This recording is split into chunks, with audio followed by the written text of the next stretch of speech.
सो hey guys, आप सभी को मेरा राम राम। अंधेरा हो रखा है ना। हाँ, तो हमारे मुर्गे भी बोल गए उठ जाओ सुबह हो गई है। तो हे गाइस, आप सभी को मेरा राम राम। कैसे हो आप लोग? मैं स्वस्थ और आप लोग हमेशा मस्त। तो गाइस, अभी अंधेरा हो रखा है।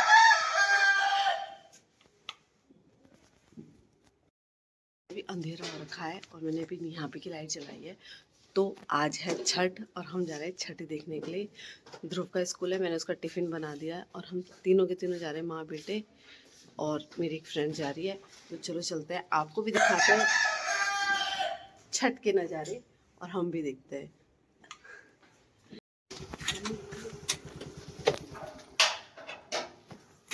गाड़ी वो कर दिया था ना, ताला गेट बंद कर दिया था। हाँ, लकड़ी वाला है ये। खच्चर खच्चर खच्चर। मैंने कुंडी नहीं लगाई।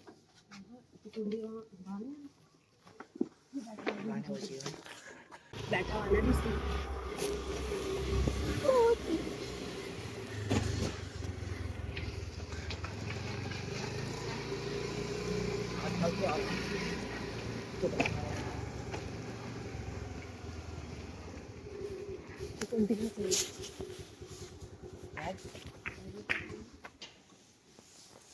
सो गाइस, हमारा एक और दोस्त आ गया है, आ रहा है।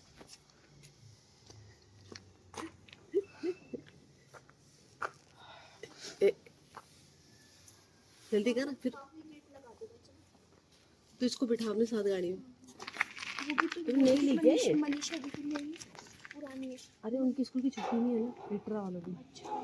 छुट्टी तो मेरे रात 11:15 मैसेज आया, हिल फाउंडेशन वालों की भी नहीं थी। मैंने बोला कि मैम गवर्नमेंट हॉलीडे शो कर रहा है कैलेंडर में। हाँ। तब किया बाद में मेरे मैसेज। सो गाइस, कभी कहीं जाना हो ना, मतलब अंधेरे में ही, मॉर्निंग के टाइम पे जब अंधेरा रहता है तो रोड पे आओ ना, तब पता चलता है कि हम कितने आलसी हैं और बेकार हैं कि हम कितनी देर तक सोए रहते हैं। लेकिन वही है, ढाक के तीन पात। आज सुबह सुबह देख के, लोगों को देख के लग रहा है कि क्या मज़े हैं, मतलब अच्छा है कि लोग वॉक कर रहे हैं। और हम भी आज इस वॉक में, गाड़ी में, भले ही हम गाड़ी में सवार हैं लेकिन हम आए हैं और अच्छा लगता है। फ्रेश हवा होती है, अच्छा वातावरण होता है, कोई ट्रैफिक नहीं होता है। तो चलो, ये बात बाद में करेंगे, कभी समय मिलेगा। तो अब हम पहुंच गए हैं जहाँ पे पंडाल लगा था छठी का। तो हम उधर ही, ये लगता है मेनली वसंत विहार में है, मतलब जहाँ भी नहर पानी वाला जगह होती है वहीं पर ही किया जाता है। तो फिलहाल हम पहुँच गए हैं काली मंदिर, जो वसंत विहार के पास है। और सबसे पहले लगा लेते हैं हम गाड़ी, क्योंकि इतनी गाड़ियाँ थी ना, इतनी गाड़ियाँ कि हमें समझ में नहीं आ रहा था कि हम गाड़ी कहाँ लगाए। बहुत भीड़ थी। फाइनली हमें थोड़ी जगह मिली और पास में ही मिली, तो हमने वहीं पर ही लगा दी। बल्कि थोड़ी मुश्किल का सामना करना पड़ा क्योंकि वो थोड़ी डाउन में थी और निकालने में भी बड़ी आफत आएगी। तो चलो, पहले तो हम गाड़ी लगा देते हैं और उसके बाद दिखाते हैं कि हम क्या क्या हुआ। हम गाइस आ गए हम छठी मैया के दर्शन करने।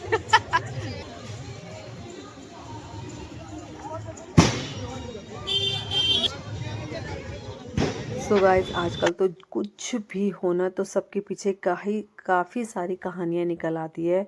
तो ऐसी ही कुछ कहानी, मतलब जो मैंने गूगल से सर्च करी और सुनी है, तो मैं आपको बताती हूँ कि छठ पूजा के पीछे कई पारंपरिक कथाएं, जिनमें से सबसे प्रमुख कथा में से एक के अनुसार माता सीता ने वनवास के बाद राम राज्य की स्थापना के लिए और रावण वध के पाप से मुक्ति के लिए छठ का व्रत किया था।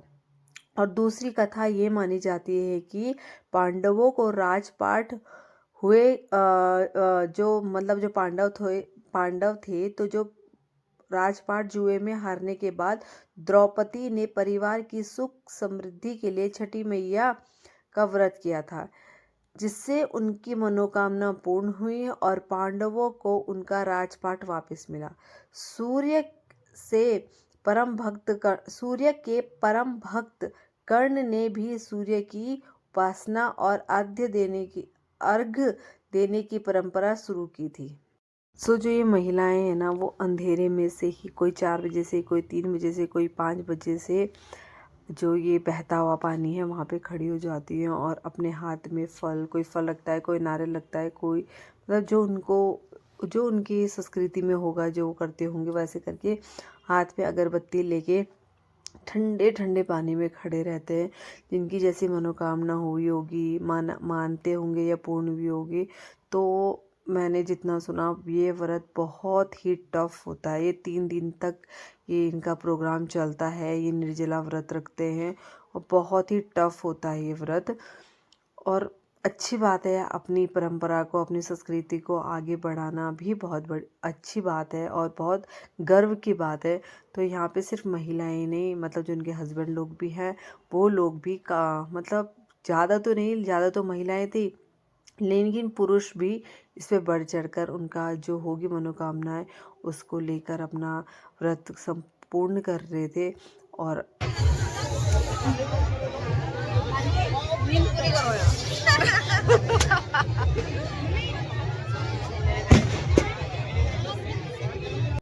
तो यहाँ पर हमें जो ये हमारी कॉलोनी में ही यादव आंटी, उनकी फैमिली भी मिल गई थी।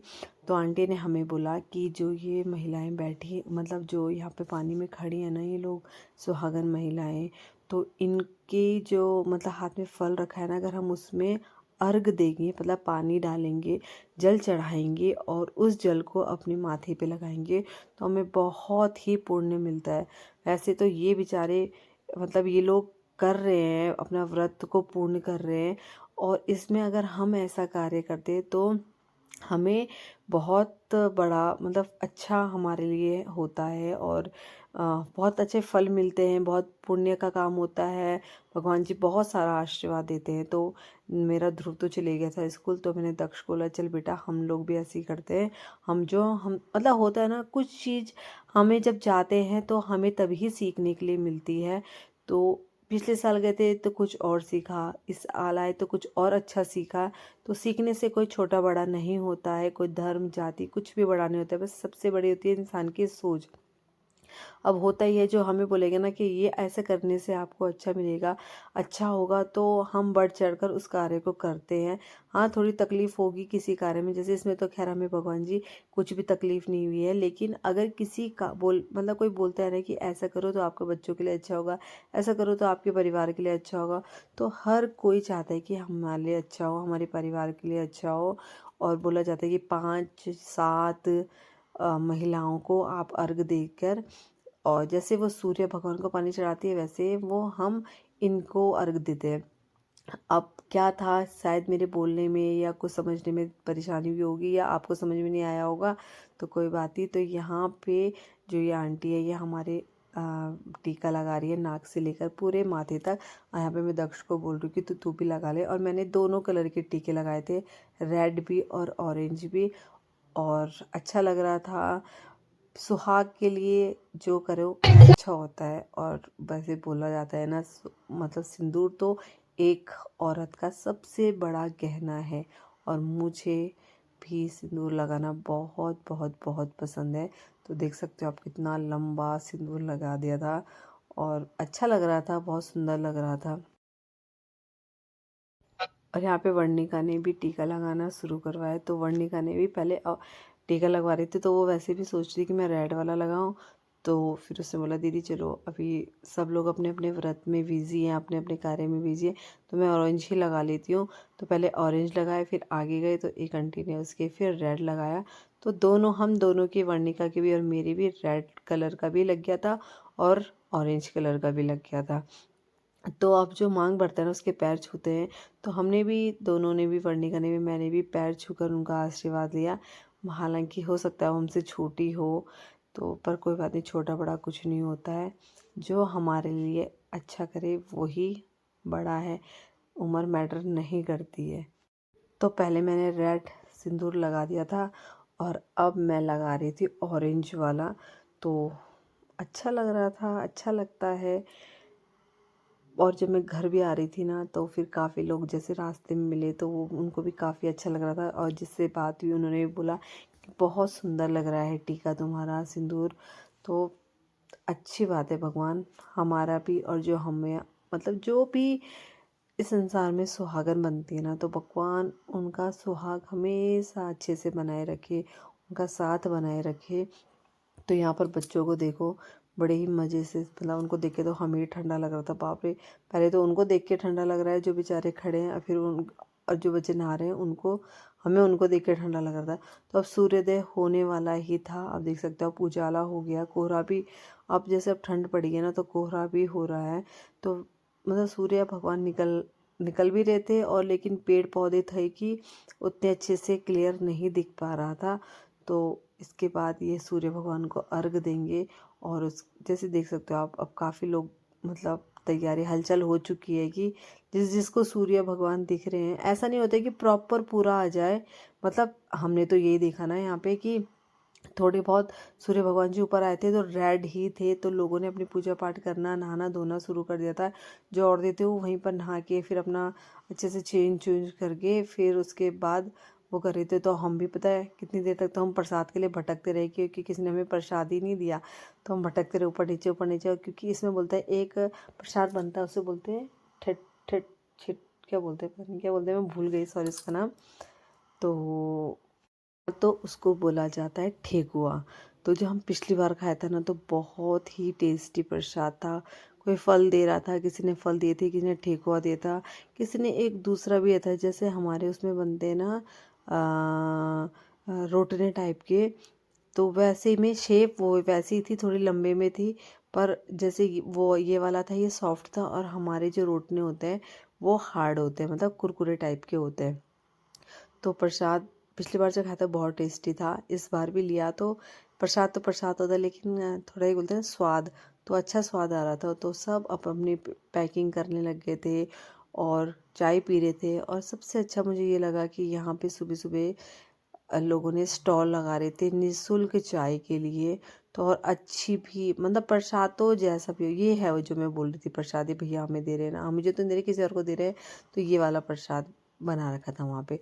तो सब लोग यहाँ पे भी जैसे चाय का स्टॉल लगा, और हमने भी यहीं पर पी थी। थोड़ी मीठी थी, क्योंकि ज़्यादा मीठा तो मुझे पसंद है नहीं, थोड़ी बहुत हमने चाय पी। और ये आंटी है, ये यहाँ पे नमकीन वगैरह बना रही है, तो हमें बोल रही थी ऐसे ही खा लो। हमने कहा नहीं, ऐसे नहीं खा सकते हम। तो थोड़ा सा यहाँ पे टफ हो रहा था हमें गाड़ी निकालने के लिए। तो आंटी हमें ये बोल रही थी कि सबसे बड़ा प्यार होता है, प्यार से बढ़कर कुछ नहीं होता है, और इंसानियत होती है, और इंसानियत से बढ़कर भी कुछ नहीं होता है। तो जो भैया रेड टी शर्ट वाले हैं, तो हमने इन्हीं को बोला था थोड़ी हमारी गाड़ी ऊपर निकाल दो। निकाल तो हम सकते थे ना, लेकिन पर थोड़ी सी काफ़ी नीचे से ऊंचा हो गया था, तो हमने उनको बोला निकालने के लिए। और यहाँ पे देख सकते हो आप, हम घर जाने की तैयारी कर रहे हैं, और सारे लोग जा रहे हैं अपने अपने घर। सो गाइस देख सकते हो आप कितनी ही भीड़ थी, इतना ट्रैफिक हुए थे ना, इतना ज़्यादा, क्योंकि पैदल चलने वाले, कार में चलने वाले, स्कूटी में चलने वाले, ट्रैक्टर, बाइक, सब के सब जा रहे थे। और सब इतना बड़ा बड़ा अपने सर पे, कोई सर पे लेके, कोई स्कूटी पे लेके, कोई छोटे हाथी पे लेके, अपना जो सामान था ना, जो बड़ी बड़ी टोकरियाँ थी, सबको लेके जा रहे थे। उसमें सेब केले, मतलब फ्रूट्स, प्रसाद, उनके कपड़े, सब कुछ रखे हुए थे। और कुछ औरतें सर पे लेके जा रही थी, कुछ जेंट्स लोग सर पे लेके जा रहे थे। पर जो भी है, बस ये है कि जो आपका मतलब कल्चर है ना, उसको भूलना नहीं चाहिए। आप कहीं भी रहते हो, भारत के किसी भी कोने में रहते हो, क्योंकि आजकल तो हर चीज़ इंसान ने फॉर्मेलिटी बना दी है, ना उसका कोई महत्व ही नहीं रह गया है। ना हम अपने बच्चों को बता पाते हैं, ना कुछ कर पाते हैं। तो अपने बच्चों को भी सिखाना चाहिए भाई इसके पीछे क्या रीज़न है, होली के पीछे क्या रीज़न है, दिवाली के पीछे क्या रीज़न है। कोई भी त्यौहार आप सेलिब्रेट कर रहे हो, हिंदू हो, तो अपने बच्चों को सारी जानकारी देनी चाहिए, चाहे वो नेशनल फेस्टिवल हो, चाहे वो रिलीजियस फेस्टिवल हो। तो अपने बच्चों को बताइए कि क्या, किसके पीछे क्या महत्व है, क्योंकि इनको देख रहे हैं हम, चाहे बूढ़ा है, जवान है, बच्चे हैं। तो मतलब बढ़िया है, अच्छा ऐसे ही होना चाहिए। अपने कल्चर को प्रमोट करो, बताओ क्या है क्या नहीं है, और दिखाओ कि दूसरा भी देखे, तो उसको भी लगे हाँ भाई इसने अपना त्यौहार ऐसे मनाया, तो हमें भी अपना त्यौहार कैसे बनाना है। तो बोलने में, सुनने में कुछ अगर आपको बुरा लगा होगा तो माफ़ करना। ज़्यादा नॉलेज मुझे भी नहीं है, और ज़्यादा बोलना बोलना मुझे बहुत आता है, लेकिन एक होता है ना, एक लहजे में बोलना और एक बोलते ना शुद्ध हिंदी में बोलना और किसी को नॉलेज वाली बात बोलना, वो थोड़ा सा मैं अप डाउन हो सकता है। तो शब्द ऊपर नीचे हो सकते हैं लेकिन भावना एकदम शुद्ध है, साफ है, स्पष्ट है। तो चलो मैं भी घर को जाती हूँ क्योंकि मेरे छोटा बड़ा बेटा तो चले गया है। अब इसको घर लेके जाना है, इसको नहलाना धुलाना है, घर का काम है, टिफ़िन टिफ़िन सब कुछ बनाना है। तो इस वीडियो को करते हुए मैं यहीं पे एंड। आई होप आप लोगों को वीडियो पसंद आया होगा।